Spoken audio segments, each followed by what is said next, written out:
اچھا، دوسرا عمل جو اللہ والوں میں آپ کو بتا رہا ہوں، میں نے کچھ دن پہلے حصار کے 3 اعمال بتائے تھے کہ حصار کیسے کرتے ہیں۔ الحمدللہ اللہ رب العزت نے ان اعمال کی برکت سے اتنے لوگوں کے دکھ دور کیے ہیں، اتنے لوگوں کے دکھ دور کیے ہیں کہ میں آپ کو بتا نہیں سکتا۔ ہم جو آپ کو بات کر رہے ہیں وہ کر رہے ہیں اللہ کے ذکر کی، اعمال کی۔ تو جیسے سائنس ایک علم ہے، ایسے ہی عملیات ایک علم ہے، عملیات ایک علم ہے۔ میں نے ابھی آپ کو روحانی مالش کا طریقہ بتایا۔ اگر میں یہ لفظ استعمال کرتا کہ اللہ کے نبی نے یہ بات بتائی تو پھر آپ کا حق بنتا تھا آپ حوالہ مانگے کہ بھئی یہ روحانی مالش کون سی حدیث میں آئی ہے، آپ کا 100% حق بنتا ہے۔ جب میں نے یہ لفظ استعمال ہی نہیں کیا تو پھر حوالہ کس بات کا؟ ہم تو یہ کہہ رہے ہیں کہ یہ ہمارے تجربہ ہے، یہ ہمارا مشاہدہ ہے، یہ ہمارا تجربہ ہے، یہ ہمارا مشاہدہ ہے، ہمارے بزرگوں کا تجربہ ہے، ان کا مشاہدہ ہے جو نسل در نسل چل رہا ہے، جس کا نام ہے عملیات۔ اب یہ دیکھنا ہے کہ عملیات قرآن و حدیث سے ٹکراتے ہیں۔ کیا اللہ کے نبی علیہ الصلوۃ والسلام کی بارگاہ میں جو مالی تنگ دستی کا سوال لے کے اللہ کے نبی نے وظیفہ بتایا کہ نہیں بتایا؟ سبحان اللہ و بحمدہ سبحان اللہ العظیم، یہ وظیفہ اللہ کے نبی نے دیا کہ نہیں دیا؟ مالی تنگ دستی کا سوال لے کر آیا عربی، اللہ کے نبی نے قل هو اللہ احد کا وظیفہ دیا کہ نہیں دیا؟ پھر بدبختو صرف حدیث کا رٹ لگایا ہوا ہے۔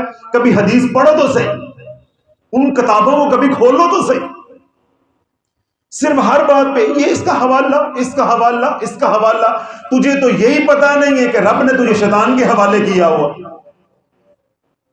تجھے تو اپنے حوالے کا پتا نہیں ہے، اور آپ علماء سے ہیں اور پیر اعظم سے حوالے مانگتے۔ بھائی ہم کوئی فقہ کا مسئلہ تو بیان کر نہیں رہے، ہم تو اپنے تجربے اور مشاہدے کی بات کر رہے ہیں کہ اگر ایک بندے نے ایک بار سورۃ فاتحہ پڑھی اسے یہ نفع ہوا، اور دوسرے بندے نے 10 بار سورۃ فاتحہ پڑھی اسے یہ نفع ہوا، اور ایک بندے نے 200 مرتبہ سورۃ فاتحہ پڑھی اس کو یہ نفع ہوا۔ تو سائنس کی بنیاد کس کے اوپر ہے؟ تجربے اور مشاہدے کے اوپر۔ ہر علم کی بنیاد کس کے اوپر ہوتی ہے؟ تجربے اور مشاہدے کے اوپر۔ قرآن کیا ہے؟ وہ تو قرآن اللہ کا کلام ہے، اس کی بنیاد وحی کے اوپر ہے، اور تمام علوم کا جو ماخذ ہے، منبع ہے، وہ قرآن مجید فرقان حمید ہے۔ قرآن مجید فرقان حمید ہے۔ جب قرآن کہتا ہے کہ ایک ایک لفظ میں شفا ہے، تو پھر ہمارے بزرگوں نے، ہمارے بڑوں نے، ہمارے اکابر نے قرآن کے ایک ایک لفظ کو آزمایا۔ جب انہوں نے شفا پائی تو پھر یہ عمل جو ہے تدوین پایا، یہ عمل جو ہے وہ بنا، عملیات کا جو مضمون ہے وہ بنا۔ اب مجھے بتاؤ اس میں کوئی حوالے والی بات ہے؟ یہ کوئی فقہ کا مسئلہ ہے؟ بس حوالہ مانگنا، یہ حوالہ دے دو جی، حوالہ دے دو۔ میں یہ کہہ دیتا ہوں کوئی بات کر کے، یہ حدیث نمبر 564 ہے صحیح بخاری کی، حدیث مبارک تو لاکھوں میں ہے، میں کہتا ہوں 556 نمبر حدیث ہے مشکات شریف کی، تو تیرے تے پیو نوں نہیں پتا تھا کہ 556 کی لکھے آئے۔ تو اللہ والو یہ ایسا ڈکونسلا ہے جس نے امت کو برباد کر کے رکھ دیا۔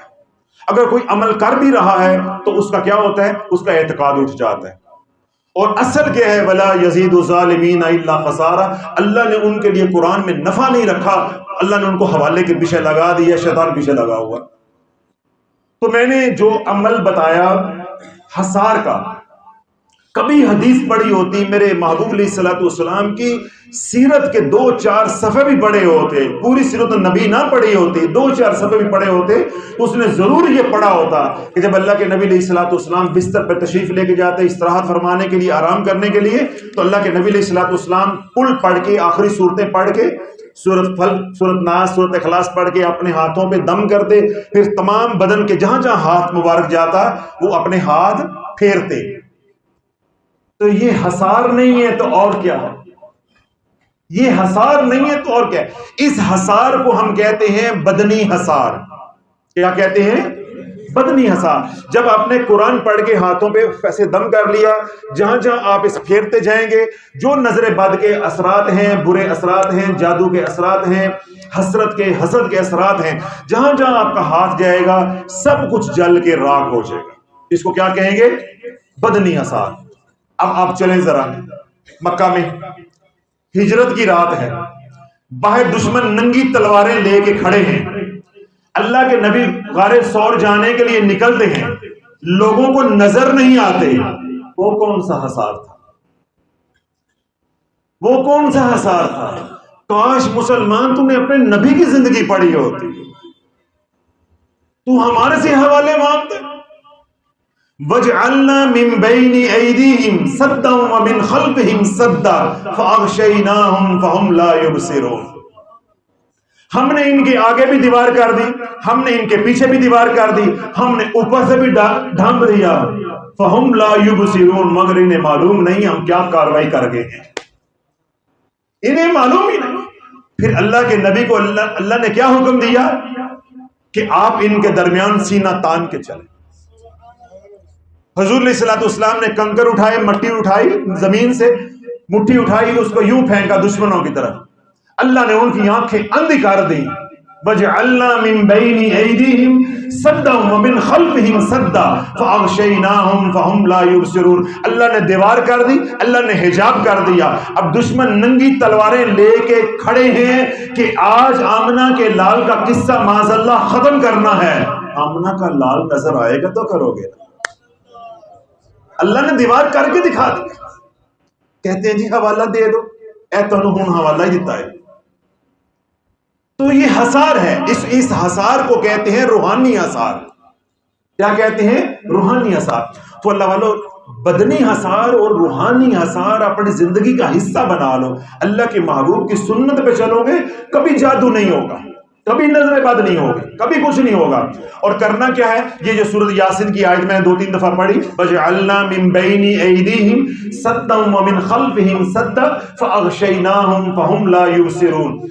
7 مرتبہ یہ آیت پڑھ کے اول و آخر ایک بار درود پاک، جو سا مرضی درود پاک پڑھیں، پڑھ کے ہاتھوں پہ دم کر کے چہرے پہ پھیریں، سارے بدن پہ جہاں جہاں ہاتھ جاتا ہے۔ جن کیا، جن کا باپ ابلیس بھی تیرے قریب نہیں آج۔ یہ قرآن ہے، یہ جنتر منتر نہیں ہے، یہ قرآن ہے۔ 7 مرتبہ آپ نے یہ چھوٹی سی آیت پڑھ لی، وَجْعَلْنَا مِن بَيْنِ أَيْدِيهِمْ سَدًّا وَمِنْ خَلْفِهِمْ سَدًّا فَأَغْشَيْنَاهُمْ فَهُمْ لَا يُبْصِرُونَ۔ یہ 7 مرتبہ پڑھی، اور اول و درود پاک کتنی بار؟ ایک بار۔ کوئی قید نہیں، جو ان سے مرضی پڑھو، صلی اللہ علیہ وسلم پڑھو یا درود ابراہیم پڑھو۔ یہ پڑھ کے اپنے ہاتھوں پہ پھونک مارو اور فوراً جو ہے پھیر دو، یہ حصار ہو گیا، سو جاؤ۔ اور اگر ایمرجنسی ہے، باہر ہیں، سڑک پہ ہیں، روڈ پہ ہیں، حصار کرنا ہے، 3 بار پڑھ کے بس ہاتھ پھیر دو، بدن کا حصار ہو گیا۔ اب آپ حضرات میرے پاس آئیں، ملتان آئیں، پاکستان کے دور دراز علاقوں سے آپ چل کر آئیں۔ اب آپ میری باتیں سن رہی ہیں، آپ کا ذہن کہاں چلا گیا؟ اپنے گھروں میں، کہ ہم اپنے گھروں کا حصار نہیں کر کے آئے، بیوی بچے چھوڑ آئے ہیں، کاروبار چھوڑ آئے ہیں، دکان کھلی چھوڑ آئے ہیں۔ اللہ کوئی مسئلہ ہی کوئی، شافی کے در پہ آئے ہو، سکون.com، کوئی ٹینشن نہیں لینی، پریشان نہیں ہونا۔ میں بولتا ہوں ابھی بیٹھے بیٹھے حصار کرو، میں ابھی سکھاتا ہوں۔ اب بیٹھے میں بولتا جاتا ہوں، اپنا ذہن اپنے گھر لے کے جاؤ، اپنا ذہن، اپنا کاروبار، اپنا گھر، بچے، جس چیز کا حصار کرنا چاہتے ہو۔ اب آپ نے کیا کرنا ہے؟ اللہم صلی علی محمد وعلی آل محمد۔ اب یہ انگلی یہاں پہ ہے، کہاں پہ؟ ادھر سے ایسے حصار نہیں ہوتا۔ حصار ہوتا ہے اس طرح جیسے کعبۃ اللہ کا طواف ہوتا ہے، حجر اسود، رکن عراقی، رکن شامی، رکن یمانی، اور دوبارہ حجر اسود، یعنی جس طرح طواف ہوتا ہے ایسے حصار بھی ایسے ہوتا ہے۔ اس کو ہم کیا کہیں گے؟ Anti clock wise. کلاک کیسے ہوتا ہے؟ ادھر کو ایسے نہیں، حصار ایسے نہیں کرنا، ایسے، یہ حصار نہیں، یہ حصار ختم ہو جاتا ہے، اس سے حصار کیا ہوتا ہے؟ ختم، ٹوٹ جاتا ہے۔ حصار ادھر سے، یہ دیکھیں، اب میں نے حصار کرنا ہے، میں آپ کو سمجھاتا ہوں۔ ہم نے خانقاہ کا حصار کرنا ہے، سمجھ آ گئی؟ اب میں کیسے کروں گا؟ اب میں آنکھیں بند کر کے تصور کروں گا۔ اب سمجھے کہ میں نے آنکھیں بند کی ہوئی ہیں، میں نے آنکھیں بند کی ہوئی ہیں، میں بند کر کے تصور کروں گا اللهم صل على محمد وعلى آل محمد واجعلنا من بين أيديهم سدا ومن خلفهم سدا فأغشيناهم فهم لا يبصرون واجعلنا من بين أيديهم سدا ومن خلفهم سدا فأغشيناهم فهم لا يبصرون. مائک پڑھا مجھے مشکل ہو رہی تھی. آپ نے بس تصور میں ایسے انگلی گھماتے جانا ہے. ایک آیت ایک چکر، ایک آیت ایک چکر. کعبۃ اللہ کے طواف کے کتنے چکر ہوتے ہیں؟ 7 چکر 7 مرتبہ آیت پڑھنی ہے. صبح حصار کرو گے شام تک کوئی نقصان نہیں، شام کو حصار کرو گے صبح تک کوئی نقصان نہیں.